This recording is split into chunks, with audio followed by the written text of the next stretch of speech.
This is a JobCost.com video tutorial on how to enter or edit job phase estimates.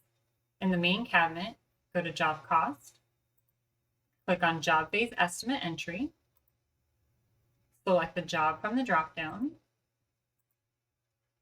Any job phases already loaded to the job will come in automatically.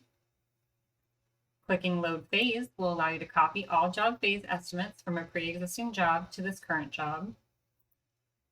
If you do not want some of the phases to load, make sure the estimates are all zeros and it will remove that job phase estimate line item. Clicking Load Phase Select will allow you to select individual job phases from the master job phase list. Clicking Create Change Order will allow you to create a change order directly from the job phase estimate entry screen, thus allowing simultaneously entering the job phase estimates by selecting the change order from the dropdown under the job once it exists.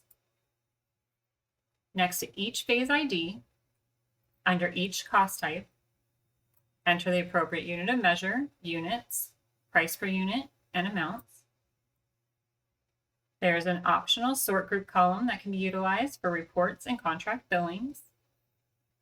Click Save when done entering job phase estimates, and then click Close when done entering job phase estimates, and it will close the current job phase estimate entry tab.